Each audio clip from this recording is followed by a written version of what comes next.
हरे रामेति कृष्णेति नाम संकीर्तनं सदा लोकक्षेमाय कुर्वन्तं प्रेमिकं सद्गुरुं भजे। जय बोलो श्री प्रेमिकेंद्र सद्गुरुनाथ महाराज की जय। सर्व संतनों की जय। नमः पार्वती पतये हर हर महादेवा। गोपिका जीवन स्मरणं கோவிந்தா கோவிந்தா. ராதகிருஷ்ணா சகீஸ், இன்றைய தினம் நாம் கோ ஸ்துதி இதை பார்க்க இருக்கோம். ரொம்ப அற்புதமான ஸ்துதி. கோ சம்ரக்ஷணம் பண்ணுற பலனே வரும் அப்படின்னு சொல்கிறா. இதை நம்ம பார்ப்போம். பசுக்கள் பரம பவித்திரமானது. பசுக்களைப் போல பரம மங்களத்தை கொடுக்கும் பிராணி வேறு இல்லை. அவைகளுடைய குழம்புகள் எழுப்பும் தூளி கங்கா ஜலத்தை போல பவித்திரமானது. அவைகளுடைய கொம்புகளில் எல்லா தீர்த்தங்களும், குழம்புகளுடைய முன்பாகத்தில் சமஸ்த பர்வதங்களும் இருக்கின்றன. 2 கொம்புகளுக்கு மத்தியில் மகேஸ்வரி கௌரி தேவி வாசம் செய்கிறாள். பசுக்களை தானம் கொடுக்கும் சமயத்தில் ஒருவனுடைய பிதுர்கள் சந்தோஷத்தால் தாண்டவம் ஆடுகிறார்கள். ரிஷிகள் சந்தோஷம் அடைகிறார்கள். எல்லா தேவதைகளின் கூட நாமும் சந்தோஷம் அடைகிறோம். ஆனால் தரித்திரமும் வியாதியும் பிடித்த பாப கணங்கள் அழத் தொடங்குகிறார்கள். எல்லா ஜனங்களையும் ரட்சிக்கும் பசு தாய்க்கு சமானம். யார் பசுக்களை துதித்து நமஸ்கரித்து பிரதட்சிணம் செய்கிறார்களோ அவர்களுக்கு 7 தீவுகளுடன் கூடிய பூமி தேவியை பிரதட்சிணம் செய்த பலன் கிடைக்கிறது. யார் எல்லா பிராணிகளுக்கும் லக்ஷ்மியோ, யாரை தேவதைக்கு சமமாக எண்ணுகிறோமோ அந்த பசுரூபமான தேவி என்னுடைய பாபங்களை விலக்கட்டும். எந்த லக்ஷ்மி விஷ்ணுவின் மார்பில் அமர்ந்திருக்கிறாளோ, யார் அக்னி தேவனுக்கு ஸ்வாகாவோ, யார் பித்ரு தேவனுக்கு ஸ்வதாவோ அந்த காமதேனு தேவி எனக்கு வரம் அளிக்கட்டும். அவளுடைய சரணம் யமுனைக்கு சமம், சிறுநீர் நர்மதைக்கு சமம், அவளுடைய பால் கங்கையே தான். இவைகளை விட பவித்திரமான வஸ்து எங்கே இருக்கிறது? எந்த காரணத்தினால் பசுவின் அங்கங்களில் 14 புவனங்களும் வசிக்கின்றனவோ அதனால் இந்த லோகமும் பரலோகமும் எனக்கு மங்களத்தை கொடுக்கட்டும். எவன் மேற்கூறிய மந்திரங்களை கூறிக்கொண்டு அநேகம் பசுக்களையோ அல்லது ஒரு பசுவையாவது உத்தம பிராமணனுக்கு தானம் செய்தானே ஆகில் அவன் எல்லா ஜனங்களையும் விட வெகுமானிக்க தகுந்தவனாக கருதப்படுகிறான். நான் விஷ்ணு சிவன் மூவரும், பிரம்மா விஷ்ணு சிவன் மூவரும் மகரிஷிகளுடன் கூட பசுக்களின் குணங்களை வர்ணிக்கும் இந்த பிரார்த்தனையை தினமும் சொல்லுகிறார்கள். பசுக்கள் எனது முன்னால் இருக்கட்டும், பசுக்கள் எனது பின்னால் இருக்கட்டும், பசுக்கள் எனது ஹிருதயத்தில் இருக்கட்டும், நான் பசுக்களின் மத்தியில் இருப்பேனாக. எந்த பாக்கியவான் பசுவின் வாலினால் தன் சரீரத்தை தடவி கொடுக்கிறானோ அவனிடமிருந்து தரித்திரம், கலகம், ரோகம் ஆகியவை தூர விலகி விடுகின்றன.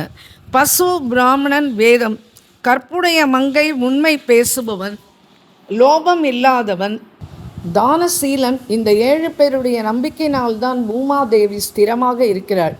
என்னுடைய இந்த லோகத்துக்கு மேலே வைகுண்டம் இருக்கிறது, அதற்கு மேலே குமார லோகம் இருக்கிறது, அதற்கு மேலே உமாலோகம் இருக்கிறது, அதற்கு மேலே தான் சிவலோகம், அதற்கு பக்கத்திலேயே பூலோகம் உள்ளது. அங்கு சுஷீலா ஆகிய கோமாதாக்கள் இருக்கிறார்கள். அவர்கள் மகாதேவனுக்கு மிகவும் பிரியமானவர்கள். பசுக்களுக்கு சேவை செய்பவரும் பசுக்களை ரட்சிப்பவரும் இந்த லோகங்களின் மத்தியில் ஏதாவது ஒரு லோகத்தில் பரிபூர்ண நிறைவுடன் வசிக்கிறார்கள். அங்கு பாலே நதியாக இருக்கிறது, பாலினால் செய்த பாயசமே சகதியாக இருக்கிறது. அங்கு ஒருவரையும் வயோதிக தன்மை வருத்துவதில்லை. கோதானம் செய்பவர்கள் அங்கு வசிக்கிறார்கள். ஸ்ருதி, ஸ்மிருதி, புராணம் இவைகளில் தேர்ந்துள்ளவர்கள், அதை அனுசரித்து நடப்பவர்களே உண்மையான பிராமணர்கள். மற்றவர்கள் பெயருக்கே பிராமணர்கள். வேதமும் தர்மசாஸ்திரங்களும் 2 கண்கள், புராணம் இதயம் என்று கூறப்படுகிறது. அதனால் எந்த பிராமணன் ஸ்ருதி ஸ்மிருதி 2ம் படிக்காமல் ஹீனனாக இருக்கிறானோ அவன் குருடன். அதில் 1 படித்தவனானாலும் ஒரு கண் குருடன். ஸ்ருதியும் ஸ்மிருதியும் எதை கூறுகிறது? அந்த தர்மத்தையே புராணம் விரிவாக கூறுகிறது. புராணம் படியாத இதய ஈனனானவன் கண்ணிருந்தும் குருடனே ஆவான். ஆனால் அவன் இந்த கண் தெரியாதவர்களை விட மோசமானவன். ஏனென்றால் ஸ்ருதி ஸ்மிருதி ரெண்டு கூறும் விஷயங்களையே புராணம் கூறுகிறது. அதனால் என்றும் எங்கும் சுகம் விரும்பும் ஒருவன் ஸ்ருதி ஸ்மிருதி புராணம் அறிந்த ஒருவனுக்கு கோதானம் செய்ய வேண்டும். பெயர் மாத்திரம் பிராமணன் என்று இருப்பவனுக்கு தானம் கொடுக்கக்கூடாது. அப்படி கொடுத்தவன் அதோகதியை அடைகிறான். யார் தர்மத்தை அறிய விரும்புகிறார்களோ, எவனுக்கு பாபத்தில் பயம் இருக்கிறதோ, அவன் எல்லா தர்மங்களுக்கும் வேறான புராணத்தை அவசியம் கேட்க வேண்டும். இதனுடன் கோஸ்துதி முடிகிறது. அடுத்தது நம்ம பார்க்க போகிறது ஹரிஹர நாமாவளி. இது காஷி காண்டத்தில் ரொம்ப பிரசித்தி. இதில் 108 நாமா வருது. ரொம்ப நித்திய பாராயணத்தில் வச்சுக்க வேண்டியது. 5 நிமிஷம் கூட ஆகாது இதை படித்து முடிக்கிறதுக்கு. ஹே கோவிந்தா, ஹே மாதவா, முகுந்தா, ஹரே முராரே, சம்போ, சிவா, ஈஷா, சசிசேகரா, சுலபாணி, தாமோதரா, அச்சுதா, ஜனார்தனா, தேவா. ஏ தூதுவர்களே, யமதூதர்களே, எவர்கள் இந்த நாமங்களை சதா மனனம் செய்து கொண்டு இருக்கிறார்களோ அவர்களை விட்டுவிடுங்கள். ஏ கங்காதரா, அந்தகரிபோ, ஹரா, நீலகண்டா, வைகுண்டா, கைடபரிபோ, கமடாப்ஜபாணி, பூதேஷா, கண்டபரேஷா, மிருட்டுச்சண்டிகேஷா. ஹே கணங்களே, யார் இவ்விதம் எப்பொழுதும் ஜபிக்கிறார்களோ அவர்களையும் விட்டு விடுதல் உச்சிதம். ஹே விஷ்ணு, ஹே நிருசிம்மா, மதுசூதனா, சக்கரபாணி, கௌரிபதே, கிரிஷா, சங்கரா, சந்திரச்சூடா, நாராயணா, அக்ஷரா, நிபர்கணா, சாரங்கபாணி, இந்த விதமாக நிரந்தரமாக சொல்லுபவர்களையும் விட்டுவிடுங்கள். ஹே மிருத்யுஞ்சயா, உக்ரா, விஷமேஷனா, காமசத்ரோ, ஸ்ரீகாந்தா, பீத்தவச்சனா, அம்புதநீலா, சௌரே, ஈசானா, கிருத்திவாசனா, திருதர்ஷகநாதா. இப்படி எவர்கள் தினமும் ஜபம் செய்கிறார்களோ ஏ பட்டர்களே, அவர்களையும் விட்டுவிட வேண்டும். ஏ லக்ஷ்மிபதே, மதுரிபோ, புருஷோத்தமா, ஆத்யா, ஸ்ரீகண்டா, திக்வசனா, சாந்த பினாகபாணே, ஆனந்த கந்ததரா, ஸ்ரீதரா, பத்மநாபா. இப்படி சிந்தனை பண்ணுபவர்களையும் விட்டுவிடுங்கள். ஏ சர்வேஸ்வரா, திரிபுரசுதனா, தேவதேவா, பிரம்மண்ய தேவா, கருடத்வஜா, சங்கபாணே, திரையக்ஷா, உரகாபணா, பால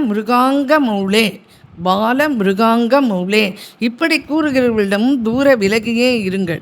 ஏ ஸ்ரீராமா, ராகவா, ராமேஸ்வரா, ராவணாரே, பூதேஷா, மன்மதரிபோ, பிரமதாதிநாதா, சாணூரமர்தனா, ரிஷிகபதே, முராரே. இந்த பிரகாரம் சொல்லி கொண்டிருக்கிறவர்களையும் பரித்திராகம் செய்வதே உச்சிதம். ஏ ஆலின்னு, கிரீசா, ரஜனி, கலாபதம்சா, கம்சப்ராணநாசனா, சனாதனா, கேஷிநாதா, பத்ரிநேத்ரா, பவா, பூதபதே, முராரே. எவர்கள் இப்படி சந்ததம் மனனம் செய்கிறார்களோ அவர்களையும் தியாகம் செய்ய வேண்டும். ஹே கோபிபதே, யதுபதே, வாசுதேவ சுதா, கற்பூர கௌரா, ரிஷபத்வஜா, பாலநேத்ரா, கோவர்தன உத்தாரணா, தர்மதுரீனா, கோபா. இப்படி பஜனை செய்வர்களிடமும் யமதூதர்களாகிய நீங்கள் விலகி நில்லுங்கள். ஏ ஸ்தாரினோ, திரிலோச்சனா, பினாகதா, ஸ்மராரே, கிருஷ்ணா, அனிருத்தா, கமலா காந்தா, கஷ்மபாகே, விஸ்வேஸ்வரா, திரிபதகார்த்ரா, ஜடா கலாபா. இந்த விதமாக எவர்கள் தியானம் செய்கிறார்களோ இவர்களையும் விட்டு விடுவது நல்லது. அஹோ பிராமணரே, சிவசர்மா இந்த சுந்தரமான நாம ரூபமான 108 லலிதமான பதங்களையுடைய ரத்ன கூட்டத்தை தொடுத்த பிரசித்த ஆரமத்திய மணியால் சோபிக்கப்பட்ட மாலையே எவன் தினமும் பாராமல் சொல்லுகிறானோ அவனை யமராஜன் ஏறெடுத்தும் பார்க்க மாட்டான். இந்த விதமாக யமதர்மராஜா பூமிக்கு செல்லும் தனது தூதுவர்களை எப்பொழுதும் சொல்லி அனுப்புவது வழக்கம். மேலும் பூமியில் யாராவது சிவ விஷ்ணு சின்னங்களை தரித்திருந்தாலும் சரி, அவர்களை தூர இருந்தே விலக்குவது நல்லது. யாதொரு தீரன் தர்மராஜாவினாலேயே சொல்லப்பட்ட பலவிதமான பிரபந்தங்களுடன் கூடிய இந்த சமஸ்த பாப விநாசினி ஹரிகராத்மிகமான இந்த நாமாவளியை நித்தியம் ஜபம் பண்ணுகிறவன் மறுபடியும் மாதாவிடம் ஸ்தன்யபானம் செய்ய மாட்டான். இப்படி இந்த ஹரிகர நாமாவளி சம்பூர்ணம். மேற்கொண்டு விஷ்ணு பட்டாபிஷேகம் அந்த சர்க்கத்தை பார்ப்போம். அதில் என்ன அப்படின்னா, உமாபதியான பகவான் சமஸ்த ஜெகத்தையும் விஷ்ணு பகவானிடம் ஒப்படைத்து விட்டு லீலா வினோதமாக கிரீடை செய்து வருகிறார். சிவன் எப்படியோ அப்படியே விஷ்ணு. சிவன் விஷ்ணு இருவரிடம் கொஞ்சம் கூட பேதம் இல்லை. முன்காலத்தில் சிவன் பிரம்மா முதலான சமஸ்தமான தேவகணங்கள், வித்யாதரர்கள், உரகர்கள், கந்தர்வர்கள், சாரணர்கள் இவர்களை அழைத்து தன்னுடையதை போன்ற ஒரு சிம்மாசனம் செய்துவிட்டு அதில் விஷ்ணுவை உட்கார்த்தி மனோகரமான அதிரம்யமான விஸ்வகர்மாவினால் நிர்மாணிக்கப்பட்ட பாண்டுவர்ணமான இரத்தனமயமான கால்கள் உடையதும் பெரிய பெரிய முத்துக்களினாலான ஜாலர்கள் உடையதும் கலசத்துடன் கூடியதும் சகசிரயோஜனை தூரம் விஸ்தாரணமானதும் எல்லா ரத்னங்களும் பதிக்கப்பட்டதும் சர்வ உத்தமமானதும் பட்டு நூல்களாலான சாமரத்தால் சுத்தம் செய்யப்பட்டதுமான குடையுடன் கூடியதும் ராஜ்ய அபிஷேகத்துக்கு தகுந்த சர்வ ஔஷதம் முதலிய பதார்த்தங்களோடு கூடியதும் 5 கும்பங்களுடன் கூடிய கடுகு, அட்சதை, தூர்வை, புல் முதலியவைகளுடன் கூடிய தீர்த்தங்கள் நிரம்பியதும் வேத மந்திரங்களினால் தூயதானதும் தேவதை, ருஷி, சித்தர், நாகர் 16 மங்கள பொருட்கள் நிரம்பிய கன்னிகைகளை கொண்டு வந்து வீணா, மிருதங்கம், சங்கு, பேரி, டமரு, டிண்டிமம், ஆனக, பேரி, ஜாலர்கள் ஆதி வாத்தியங்களின் மொழியும் லலித கானமும் வேதத்வனியும் ஆகாசத்தை வேதித்து எங்கும் எதிரொலிக்க தாராபலனும் சந்திரபலனும் கூடின சுபதினத்தில் மகுடம் சூட்டி ரமணீயமாக குதூகலமாகும்படி வர்ணிக்கப்பட்ட பார்வதியால் அழைத்து வரப்பட்ட சோபையுடன் கூடின லக்ஷ்மி சமேதராக விஷ்ணு தேவரை பிரம்மாண்டமான மண்டபத்தில் அமர்த்தி தானே தனது கையால் அபிஷேகம் செய்து அனன்யனாக அனுபவிக்கத் தகுந்த தனது சர்வபோகங்களையும் ஐஸ்வர்யங்களையும் அளித்தார். பிறகு பிரமதகணங்களுடன் தானும் சாரங்கபாணியை துதித்து சிவபெருமான் பிரம்மாவிடம் கூறினார், இந்த விஷ்ணு என்னாலும் வணங்கத்தக்கவர், நீர் இவரை வணங்கும் என்று இவ்விதம் கூற அவரும் கருடத்வஜரை வணங்கினார். அப்பொழுது சமஸ்த கணாதிபர்கள், பிரம்மா, தேவதைகள், சனகாதி யோகியர்கள், சித்தர்கள், தேவரிஷி சமூகம், வித்யாதரர்கள், கந்தர்வர்கள், யக்ஷர்கள், தக்ஷர்கள், ராட்சசர்கள், அப்சரஸ்கள், குஹ்யர்கள், சாரணர்கள், சேஷன், வாசுகி, தக்ஷன் முதலிய நாகர்கள், பக்ஷி கூட்டங்கள், கிண்ணறர்கள், எல்லா ஸ்தாவர ஜங்கமங்கள் இவைகள் ஜெய ஜெயா ஜெய ஜெயா என்று வணக்கமுடன் கோஷிக்கத் தொடங்கின. பிறகு பரமகாந்தியுடைய மகாதேவர் அந்த சமயம் தேவர்கள் சபையில் ரம்யமான மகா மந்திரத்தினால் விஷ்ணுவை பூஜித்தார். நீரே சர்வ பூதங்களையும் காத்து ரட்சிப்பவர், சம்சாரத்தரும் கூட, நீரே சகல ஜகத்தில் உள்ளவர்களும் வணங்கி பூஜிக்க தகுந்தவர், நீரே தர்ம அர்த்த காமங்களை அளிப்பவர், அநியாயம் செய்பவர்களை தண்டிப்பவர், யுத்தத்தில் என்றால் கூட ஜெயிக்கப்படாதவர், உத்தமமான இச்சாசக்தி, கிரியாசக்தி, ஞான சக்தி ஆகிய 3 சக்திகளையும் என்னால் பிரேரிக்கப்பட்ட 3 சக்திகளையும் கிரகித்து கொள்ளுங்கள். உனது விரோதிகளை நான் தண்டிப்பேன், உனது பக்தர்களுக்கு நான் மோட்சம் அளிப்பேன், அசுரர்களால் கூட விளக்க முடியாத இந்த மாயையையும் கிரகித்து கொள்ளுங்கள். இவளுடைய மோக பாசத்தினால் கட்டுண்ட உலகம் தேவ ரகசியங்கள் ஒன்றையும் அறியாது. எனது இடப்புறம் நீர், எனது வலதுபுறம் பிரம்மா, நீரே பிரம்மாவை ரட்சிக்கிறவரும் ஆளுகின்றவராகவும் ஆகிறீர். இந்த விதமாகத்தானே ஹரிக்கு வைகுண்டத்தை அளித்துவிட்டு பரமகணங்களுடன் உமாபதியாகிய பகவான் ஹரர் கிரீடித்து கொண்டிருக்கிறார். அப்பொழுதிலிருந்து பகவான் சாரங்கபாணி கதாதரர் தானவர்களை அந்தமாக்கும் விஷ்ணு தேவர் அகில லோகத்தையும் சாசனம் செய்கிறார். இப்பொழுது எல்லா லோகங்களின் நிலையையும் உமக்கு எடுத்து கூறினேன். இப்பொழுது எவனொருவன் இந்த மேன்மையான இந்த வியாக்கியானத்தை மனம் ஒன்றி கேட்பானோ அவன் எல்லா லோகங்களையும் அனுபவித்து கடைசியில் காசியில் முக்தி அடைவான். யக்ஞம், உற்சவம், விவாகம், எல்லா மங்கள காரியங்களையும், ராஜ்யாபிஷேக முகூர்த்தம், தேவாலயங்களின் காரியங்கள், அதிகாரப்பூர்வமாக தானம், புது வீட்டு கிரகப்பிரவேசம் இவைகள் நன்றாக நடக்கும் பொழுது இதனை பாராயணம் செய்ய வேண்டும். இதை படிப்பவன் புத்திரனை அடைவான், எல்லா பந்தனங்களிலிருந்தும் விடுபடுவான். அதனால் மங்களத்தை விரும்பும் ஜனங்கள் மனமொருமித்து இதை படிக்க வேண்டும். இந்த வியாக்கியானம் அமங்கலத்தை சமனம் செய்யும்.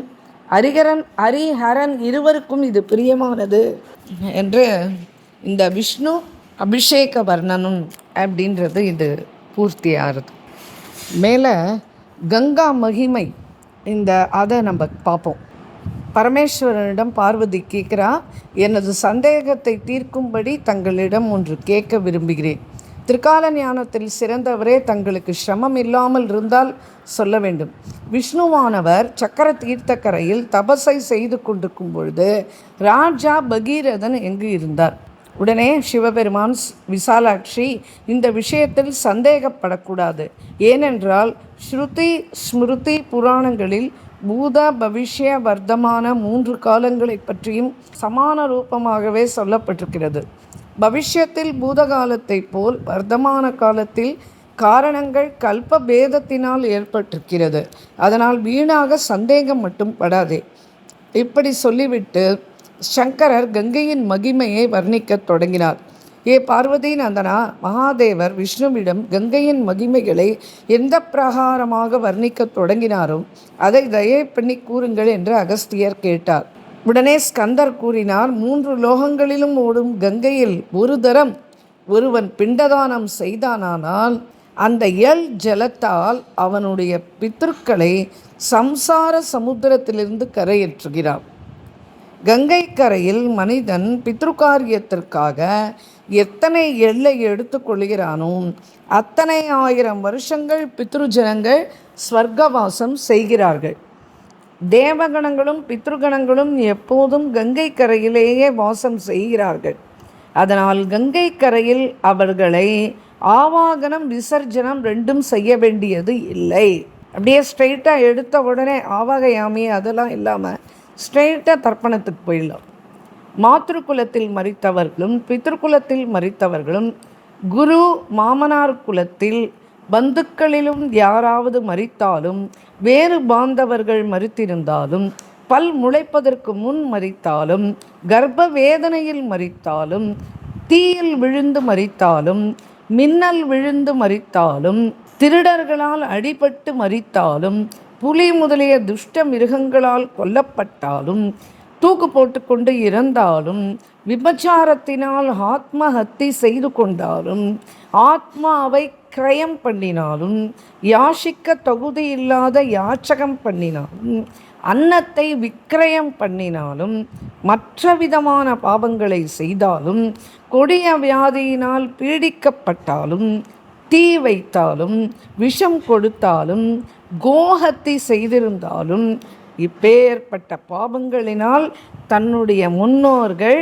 அஷிபத்ர நரகத்தில் கிடந்தாலும், கும்பீபாகத்தில் அழுந்தினாலும், ரௌரவம் தாமிஸ்ரம் காலசூத்திரம் ஆகிய நரகங்களை அடைந்திருந்தாலும், அல்லது ஜனங்கள் தங்களுடைய கர்மானுசாரம் 1000 ஜாதிகளில் சுழன்று கொண்டிருந்தாலும், பக்ஷி மிருகம் விருட்சம் கொடி எண்ணிக்கையில்லாத பேர்களுடன் எண்ணிக்கையில்லாத யோனிகளில் பிறந்து அலைந்து கொண்டு இருந்தாலும், ஜனங்களை அதிகோரமான யமகிங்கரர்கள் யமபுரிக்கு கொண்டு சென்றாலும், பந்துக்களே இல்லையானாலும், பந்துக்கள் இருந்தாலும், முன்ஜென்மங்களிலே பந்துக்களாக இருந்தாலும், அவரவர்களுடைய பெயர் தெரியாவிட்டாலும், அதாவது போனவாளுடைய பெயர் தெரியலனாலும், குழந்தைகள் இல்லையானாலும், தன்னுடைய கோத்திரத்தில் பிறந்தவர்களானாலும், விஷத்தினால் இறந்தவர்களானாலும், கொம்புள்ள பசுவினால் குத்தப்பட்டு இறந்தவர்களானாலும், நன்றி அற்றவர்களும் குரு துரோகிகளானாலும், தன் மனைவிகளையும் புத்திரர்களையுமே கொன்றவர்களானாலும், விஸ்வாச துரோகிகளானாலும், அசத்தியமே பேசுகிறவர்களானாலும், பறையும் செய்ய தன்னுடைய தொழிலனாலும் பாபத்தில் மூழ்கி இருப்பவர்களானாலும், குதிரைகளை விற்றவரும் மற்றவர்களுடைய தனத்தை அபகரிக்கிறவர்களும், அனாதைகளும் கஞ்சர்களும் தீனர்களும் மனித ஜென்மம் எடுக்க யோக்கியதை இல்லாதவர்களும், இவர்களில் யாரானாலும் விதிப்பிரகாரம் ஒரு மனிதன் இவர்களுக்காக விதிபூர்வமாக தர்ப்பணம் செய்தால் கங்கை கரையில் இவர்கள் அனைவரும் திருப்தி அடைந்து ஸ்வர்க்கத்தை சேருகிறார்கள். ஸ்வர்க்கவாசிகளாக இருந்துவிட்டு பிறகு மோட்ச லாபமும் அடைகிறார்கள். முன்கூறிய கங்கா சோஸ்திரம், அந்த கங்கா சகஸ்ரநாமம் சொன்னோமே, அதை உச்சரித்து கொண்டு ஒருவன் பித்ரு தர்ப்பணம், ஸ்ரார்த்தம், பிண்டதானம் இவைகளை செய்தால் அவன் ஒருவனே இந்த உலகில் விதிமுறை தெரிந்து கொண்டவன் என்று கொண்டாடப்படுகிறான். 3 உலகங்களிலும் எல்லா விருப்பங்களையும் நிறைவேற்றவுள்ள எத்தனை தீர்த்தங்கள் உள்ளனவோ அவைகளெல்லாம் காஷியில் உத்தரவாகினியான கங்கையை சேவித்து அதில் கலந்திருக்கிறது. பொதுவாக கங்கா நதி எல்லா ஸ்தானங்களிலும் பவித்திரமானது. பிரம்மஹத்தியாதி பாவங்களை போக்கக்கூடியதுதான். ஆனாலும் காஷியில் எங்கு கங்கை உத்தரவாகினியாக ஓடுகிறாளோ அங்கு அபார மகிமை உள்ளது. தேவகணங்களும் ரிஷிகணங்களும் பித்ருகணங்களும் ஓயாமல் காஷியில் உத்தரவாகினியான கங்கை எங்கள் கண்களுக்கு தென்பட மாட்டாளா என்று தேடிக்கொண்டே இருக்கிறார்கள். இந்த ஜலத்தினால் சந்தோஷமடைந்து 3 விதமான பாவங்களையும் விலக்கிக் கொண்டு விஸ்வநாதருடைய அருளினால் முக்தி பதத்தை அடையலாம் என கூறுவார்கள். எல்லா விதமான முக்திகளுக்கும் கங்கா ஜலமே போதும். அதுவும் எனது சைத்தன்யம் அதிலே இருப்பதால் எந்த கௌரவத்தினால் அவிமுக்த கஷேத்திரம் இன்னும் விசேஷம். கலியுகமோ கோரமானது. ஆன போதிலும் கங்கையின் மகிமை மறைத்து வைக்கப்பட்டு இருக்கிறது. அதனால் முக்தி மார்க்கத்தை காட்டும் கங்கையின் மகிமையை யாராலும் அறிய முடியாது. அநேக ஜென்மங்களாக எல்லா யோனிகளும் விழுந்து எழுந்து எந்த நரன் இந்த ஜென்மத்தில் கங்கையை சேவிக்காமல் முக்தி அடைய முடியும்? பாபத்தினால் மறைந்த சித்தம், அல்ப புத்தி, பவரோகம் இவைகளிலிருந்து விடுபட மனித கணங்களுக்கு கங்கையே பரம ஔஷதம். கங்கை கரையில் யார் உடைந்தும் தகர்த்தும் பாழடைந்ததுமான சிவாலயங்களை பழுது பார்க்கிறார்களோ அவர்களுக்கு சிவலோகத்தில் அக்ஷயமான சுகம் கிட்டும் என்று சாட்சாத் சிவபெருமானே தன் திருவாயினால் கூறி அருளுகிறார். யாதொருவன் தனக்காகவோ பிறருக்காகவோ கங்கா யாத்திரைக்காக புறப்பட்டு நின்று விட்டானால் அவனுடைய பித்ருக்களுடன் பதிதனாகிறான். எவனுடைய சமஸ்த கிரியைகளும் கங்கா ஜலத்தினாலேயே ஆகிறதோ அவன் பூவுலகில் பிறந்த மனிதன் ஆனாலும் தேவர்களுக்கு அடுத்து துல்லியமானவன் ஆவான். எவன் சகல பாபங்களையும் செய்துவிட்டு வயோதிக பருவத்திலாவது கங்கா சேவனம் செய்கிறானோ அவனும் கூட முக்தி அடைகிறான். மனிதன் முதலானவர்களுடைய அஸ்தி எத்தனை காலம் கங்கா ஜலத்தில் விழுந்து கிடக்கிறதோ அத்தனை 1000 வருஷங்கள் வரை ஸ்வர்கலோகத்தில் ஸ்திரமாக வாழ்கிறான். 3 உலகத்துக்கும் ஹிதத்தை செய்பவனே தேவதேவா பிரபோ சச்சிதானந்தா, கங்கா ஜலத்தில் அகால மரணம் அடைந்தவன், துர்நடத்தை உள்ளவன், இவர்களுடைய அஸ்தி கிடந்தாலும் அவனுக்கு பரமகதி கிடைக்குமா? ஈசா நீங்களே சொல்லுங்கள் என்று மகாவிஷ்ணு நமக்காக கேட்கிறார். மகேஸ்வரர் பதில் கூறுவார், அதோக்ஷஜா, இந்த விஷயமான புராதன காலத்தில் இருந்த வாகீகன் என்னும் பெயருடைய பிராமணனுடைய கதையை நான் இப்பொழுது கூறுகிறேன், கவனமாக கேளும். கேவலம் யஜ்ஞோபவீதத்தினால்தான் அவனை பிராமணன் என்று சொல்ல முடியும். அவன் உப்பு வியாபாரம் செய்பவன். அவன் சந்தியாபாசனை செய்ய மாட்டான். வேதம் ஓதினது இல்லை. அவன் ஒரு நெசவான ஜாதியை சேர்ந்த ஒரு விதவா பெண்ணை திருமணம் செய்து கொண்டான். அப்பொழுது பஞ்சம் ஏற்பட்டதால் அவன் அந்த சூத்திர ஸ்திரீயை அழைத்து கொண்டு அந்நிய தேசம் சென்றான். பசியினால் பீடிக்கப்பட்டு வேறு வழியில்லாமல் அந்த பிராமணன் காட்டு வழியில் ஒரு புலியினால் கொல்லப்பட்டான். அது தண்டகாரண்ய வன சமீபம். ஒரு கழுகு சிதறி கிடந்த அவனுடைய இடது காலை அலகில் கொத்தி கொண்டு அங்கிருந்து பறந்தது. ஆகாசத்திலே அந்த மாம்சத்துக்காக மற்றொரு கழுகு அதனுடன் சண்டை போட்டது. இந்த இரண்டும் ஒன்றுக்கொன்று சண்டை போட்ட போது அந்த இடது பாதமான மாம்ச துண்டு கீழே விழுந்தது. யுத்தம் செய்யும் அந்த கழுகுகளின் வாயிலிருந்து விழுந்த மாமிச துண்டு தற்செயலாக கங்கையின் மத்திய பாகத்தில் போய் விழுந்தது. புலி வாகிகனை அரண்யத்தில் கொன்றவுடன் சூலபாணி யமனுடைய தூதுவர்கள் வந்து வாகிகனை சூழ்ந்து கொண்டார்கள். அவனை கசையினால் அடித்தார்கள். அறத்தால் 4 பக்கமும் அறுக்கத் தொடங்கினார்கள். அவன் வாயிலிருந்து இரத்தத்தை கக்கத் தொடங்கினான். அவனை யமராஜர் முன்பு கொண்டு போய் நிறுத்தினார்கள். இதற்கு பிறகு யமராஜன் சித்திரகுப்தனிடம் இந்த பிராமணனுடைய தர்மா அதர்மத்தை சீக்கிரம் கணக்கு பார்த்து சொல்லும்படி கேட்டார். சமஸ்த பிராணிகளுடைய சர்வ கர்மங்களையும் அறிகின்ற விசித்திர புத்தி உடையவர் சித்திரபுத்திரன் தான். வைவஸ்வதனிடம் கூறுவார், ஏ யமுனா சகோதரனே, துஷ்ட பிராமணனான வாகீகனுடைய ஜென்மம் முழுவதும் உள்ள அசுப விஷயங்களை இப்பொழுது உங்களுக்கு முன்னால் எடுத்து கூறுகிறேன், கேளும் என்று யமதர்மராஜனிடம் அவர் கூறத் தொடங்கினார். இவனுடைய ஜென்மமானதுமே கர்ப்பாதானம் ஆதி கர்மங்கள் செய்யப்படவில்லை. இவனுடைய அறிவு கெட்ட பிதா கர்ப்பத்தில் ஜனித்த பாவத்தை போக்க சமஸ்த ஆயுள் கர்மம் ஜாத கர்மம் முதலியன செய்யவில்லை. 11ஆம் நாளன்று நாமகரணமும் செய்யப்படவில்லை. எந்த கர்மங்கள் செய்தால் பாலகன் எங்கும் புகழ் பெறுவானோ அந்த சம்ஸ்காரமும் செய்யவில்லை. 6வது மாதத்தில் அன்னப்பிராசனம் செய்யவில்லை. எந்த ஒரு கர்மத்தை சூரியோதய சமயத்தில் செய்தால் தினமும் ஷட்ரச போஜனம் கிடைக்குமோ அந்த கர்மத்தை செய்யவில்லை. குலாச்சார வழக்கப்படி சூடாகரணமான சிகை வைக்கும் விசேஷத்தையும் நடத்தவில்லை. அவனுடைய பிதா அவனுக்கு காது குத்து சடங்கு செய்யவில்லை. அந்த கர்மம் செய்வதால் 2 காதுகளும் செவிடாகாது. காதுகளில் ஸ்வர்ண குண்டலம் அணிவதால் காது மந்தம் முதலிய சீக்குகள் ஏற்படாது. அதையும் அவன் பிதா செய்யவில்லை. இவனுக்கு 8 வயது நிரம்பியதும் பூணூல் கல்யாணம் செய்யவில்லை. அது செய்தால் பிரம்மச்சரியம் விருத்திக்கும், வேத ஸ்ரவணத்துக்கு ஞாபக சக்தி உண்டாகும். அந்த மௌஞ்சீபந்தனமான யஜ்ஞோபவீதம் செய்யப்படவில்லை.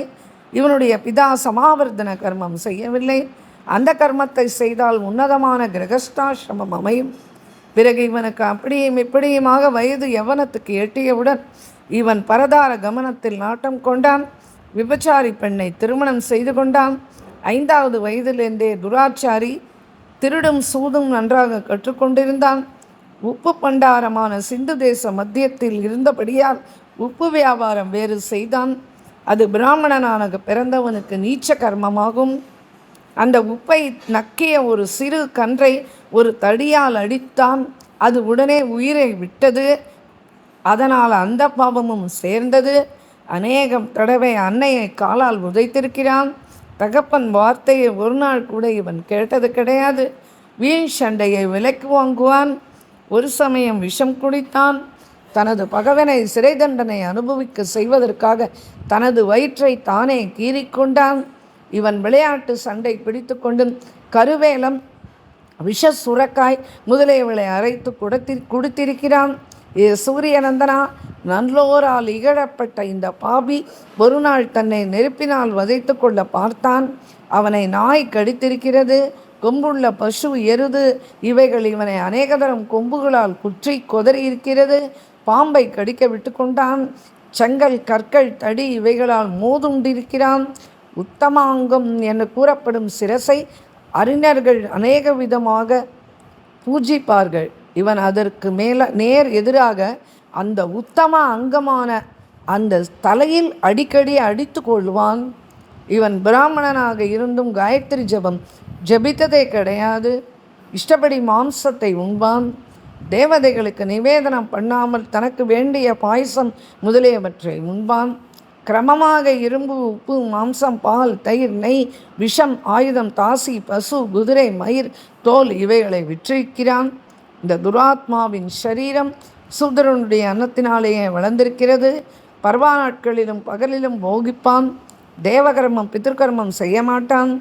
நூற்றுக்கணக்கான பசுபட்சிகளை கொண்டிருக்கிறான். அகாரணமாக மரங்களை வெட்டி இருக்கிறான். தயை என்பது மருந்துக்கு கூட இவனிடம் கிடையாது. தனது பந்துக்களை எப்பொழுதும் துன்பப்படுத்துவான். பொய்யை பேசுவான். எப்பொழுதும் யாரையாவது இம்சிக்கும் எண்ணத்தோடையே இருப்பான். இவன் இதுவரை ஒரு நாள் கூட தான தர்மம் செய்யவில்லை. மகா கஞ்சத்தனம் தான் இவனுடைய தர்மம். உதர சேவையும் போகமும் தான் இவன் தொழில். சூரியதயா, இன்னும் எத்தனை தான் இவனை பற்றி கூறுவது? பாதகமே உருவெடுத்தவன் இவன். ரௌரவ, அந்ததாமிஸ்ர, கும்பிபாக, அதிரௌரவ, காலசூத்திர, கிருமிபோஜன, பூயச்சோணீத, கர்த்தம, அசிபத்ரவன, கோரலாந்த பீட, சூத்ததம்ஸ்ரக, அதோமுக, பூதிகந்த, விஷ்டாகர்த்த, சவபோஜன, சூச்சபேத்திய, சம்தஷா, லாலா, பான, உரதாம். இந்த ஒரு நகரத்திலும் கல்ப காலம் இவனை தள்ள வேண்டியதுதான். சித்திரகுப்தன் இவ்வாறு சொல்வதை கேட்டுவிட்டு யமராஜன் துன்மார்கனை மிகவும் இகழ்ந்தான். புருவ நெருப்பினால் யமகங்கரர்களுக்கு உத்தரவிட்டான். அதன் பிறகு பாவிகளுடைய கூச்சலினால் ரோமங்களை குத்திட்டு செல்லும் மலர்கள் நடந்த இடத்துக்கு யமதூதர்கள் வாகிகனை கட்டி இழுத்து சென்றார்கள். ஈஸ்வரன் கூறினான், அந்த வாகிகன் இங்கு தீவிர யமயாதனை அனுபவித்துக் கொண்டிருக்கும் பொழுது அதே சமயம் புண்ணிய பலத்தை கொடுக்கும் நிர்மலமான கங்கா ஜலத்தில் கழுகனுடைய வாயிலிருந்து விழுந்த அவனுடைய பாதத்தினுடைய எலும்பு துண்டு விழுந்ததன் காரணமாக, ஹே ஹரி, அதே சமயத்தில் நூற்றுக்கணக்கான தேவஸ்திரீகளை ஏற்றிக்கொண்டு மணிகள் ஒலித்திடும் தேவ விமானம் ஒன்று தேவலோகத்திலிருந்து வந்து சேர்ந்தது. கங்கையில் அந்த அஸ்தி துண்டு விழுந்த காரணத்தினால் அந்த வாகீகன் என்னும் பிராமணன் திவ்ய ரூபத்தை எடுத்துக்கொண்டு திவ்யமான வாசனை சந்தனத்தை பூசிக்கொண்டு அந்த திவ்ய விமானத்திலே ஏறிக்கொண்டு அப்சர ஸ்திரீகள் விசிறினால் வீசும் காற்றின் சுகத்தை அனுபவித்து கொண்டு ஸ்வர்கலோகம் போனான். இங்கே ஸ்கந்தர் கூறுகிறார், ஏ கும்பமுனியே, இந்த விஷயத்தினுடைய சக்தியை நீ விசாரித்து பார்த்தால் மிகவும் அற்புதமாக இருக்கிறதே. இந்த கங்கை ஜலரூபமாக இருந்தும் சொல்ல முடியாத பரமசக்தி ஸ்வரூபமாக அல்லவா இருக்கிறது. கருணாமிர்த பூர்ணனான பகவான் மகாதேவன் ஜகத்தை உத்தாரணம் செய்ய வேண்டும் என்பதற்காக இந்த கங்கையை ஓட செய்திருக்கிறார். உலகில் எத்தனையோ நதிகள் ஆயிரக்கணக்கானவை பூர்ண ஜல பிரவாகத்தோடு கூடி இருக்கிறது. ஆனால் அதை 3 உலகுக்கும் ஒப்பாக நினைக்க வேண்டாம். கங்காதரரான சம்பு கருணை நிறைந்த பார்வையினால் வேத அக்ஷரங்களை பிழிந்து அந்த ரசத்தினால் இந்த கங்கையை நிர்மாணித்து இருக்கிறார். சங்கரர் எல்லா பிராணிகளிடத்திலும் கொண்ட தயையினால் வேதம் உபனிஷதம் இதனுடைய சாரங்களை எடுத்து அடையும் இந்த கங்கா நதியில் கங்கை ஓடும் கோமுகமாக செய்தார். எந்தெந்த தேசங்களில் இந்த கங்கை இல்லையோ அவையெல்லாம் சந்திரன் இல்லாத இரவு போல, புஷ்பங்கள் இல்லாத விருட்சங்கள் போல இருக்கின்றன. கங்கையில் ஜலம் ஓடாத மற்ற தேசங்களும் திசைகளும் நியாய வழியில் சேர்க்காத சம்பத்து போலவும் தட்சிணை கொடுக்காத யக்னத்தை போலவும் பலனற்று இருக்கின்றன. மேலும் சூரியன் இல்லாத ஆகாசத்தை போலவும் இருளில் விளக்கில்லாத கிரகத்தை போலவும் ஓதாத பிராமணனைப் போலவும் கங்கை செல்லாத திக்குகள் இவ்விதம் வீணாக உள்ளன. இதை சோதித்து பார்ப்பதற்கு ஒருவன் 1000 தரம் சாந்திராயண விரதம் இருக்கிறான். ஒருவன் கங்கா ஜலத்தையே குடித்து கொண்டிருக்கிறான். இவர்களில் கங்கா ஜலத்தை குடிப்பவனே மேல் என்று நான் சொல்வேன்.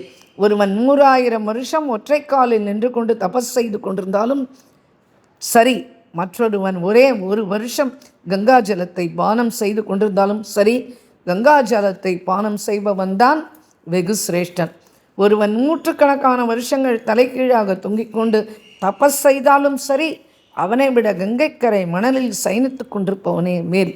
இந்த உலகத்தில், அதுவும் கலிகாலத்தில் பஞ்சமகா பாதகங்களினாலும் ஆசை நிறைவேறாத சந்தர்ப்பங்களினாலும் துடித்து கொண்டிருக்கும் ஜனங்களின் பாபத்தையும் தாபத்தையும் ஜானவியான கங்கை எப்படி தீர்க்கிறாளோ அப்படி ஒருவராலும் பாவங்களை தீர்க்க முடியாது. கருடனை கண்டவுடனேயே பாவங்கள் விஷத்தை இழப்பது போல கங்கையை தரிசித்த உடனேயே பாவ கூட்டங்கள் சோபையை எழுந்துவிடும். ஒருவன் கங்கை கரையில் இருக்கும் மண்ணை எடுத்து பயபக்தியுடன் நெற்றியில் தரித்து கொண்டானானால் அவன் இருள் விளக்க சூரியனை நெற்றியில் தரித்து கொண்டதற்கு ஒப்பானாவான். மனோவியாதியினால் பீடிக்கப்பட்டிருப்பவர்களுக்கும் தனமில்லாமல் தரித்திரப்படும் பாவிகளுமான ஜனங்களுக்கு கங்காதேவி ஒருத்தியே கதி, வேறு விதமான கதியும் கிடையாது. அவளுடைய மகாத்மியங்களை காதுகள் ஆசையுடன் கேட்பதாலும் கங்கா ஸ்நானமும் தரிசனம் தொடுதல் பானம் செய்தல் வருகை கூறல் இவைகளை செய்யும் புருஷனுடைய 2 வம்சங்களையும் கங்காதேவி கரையேற்றுகிறாள். இதில் சந்தேகமே இல்லை. கங்கையை வர்ணித்து பாடல், தரிசித்தல், ஸ்பர்ஷித்தல், பானம் செய்தல், இதனால் பாபங்கள் க்ஷயமடையும், புண்ணியங்கள் சேரும், 10 பங்கு அதிகமான புண்ணியங்கள் கிடைக்கும். கங்கையை அடைந்தவர்களுக்கு புண்ணியத்தின் லாபம் அவனது புத்தியினாலும் தனத்தினாலும் மற்றும் வேறு கர்மாக்கள் செய்வதாலும் கிடைக்காது. சக்தி இருக்கும் பொழுதே அவன் முக்தி கர்ப்பிணியான கங்கையில் ஸ்நானம் செய்யவில்லையோ கண்ணிருந்தும் குருடன், காலிருந்தும் நொண்டி, கையிருந்தும் உடவன், உயிரிருந்தும் பிணமே ஆவான். கங்கா மகாத்மியத்தை பாராயணம் செய்வது, அதை கேட்டுவிட்டு பிறகு கங்கையை ஆசிரயிப்பது, ஐராவதி, மதுமதி, பயஸ்வினி, அமிர்தரூபா, ஊர்ஜஸ்வதி, இந்த 5 நதிகளையும் பேதம் செய்து சொர்க்கத்தை அருளும் கங்கையை எவனொருவன் ஆசிரயிக்கின்றானோ அவன் ஸ்வர்க்கத்தையும் மோட்சத்தையும் அடைகிறான். எந்த ஜனங்கள் ரிஷிஸ்ரேஷ்டர்களால் சேவிக்கப்படும் புண்ணிய பிரவாகினி புராதனி விஷ்ணுபாகத்தில் உற்பத்தியாகும் ஜாஹ்னவியே இந்த லோகத்தில் திருக்கரண சுத்தியுடன் மனதினால் உணர்ந்து சேவிக்கிறார்களோ அவர்கள் பிரம்மலோகத்துக்கு போகிறார்கள். அன்னை தனது புத்திரர்களை சுக சௌகரியத்துடன் கண்காணிப்பது போல சர்வகுணசாலியான இந்த கங்கை இகத்துக்கும் பரத்துக்கும் அதிகாரிகளாகவே ஆக்குகிறாள். அதனால் தங்களுக்கு இஷ்டமான பிரம்ம பதத்தை விரும்பும் ஜிதேந்திரியர்கள் கங்கையை எப்பொழுதும் உபாசனை செய்ய வேண்டும். ஆத்ம சித்திக்கு இச்சைப்படுபவர்கள் தேவர்களாலும் சேவிக்கப்படுகிறவனும் ஸ்கந்தனின் ஜனனியும் எப்பொழுதும் புண்ணிய தீர்த்தத்துடன் கூடியவனும் இராவதியும் சிஷ்டர்களால் சேவிக்கப்படுபவனும் அமிர்தமையும் விஸ்வரூபிணியுமான பிரம்மகாந்தியுடைய கங்கையை ஆசிரியிக்க வேண்டும்.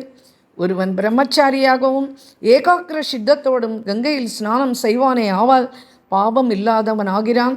வாஜபேய யக்னம் செய்த பலனை அடைகிறான்.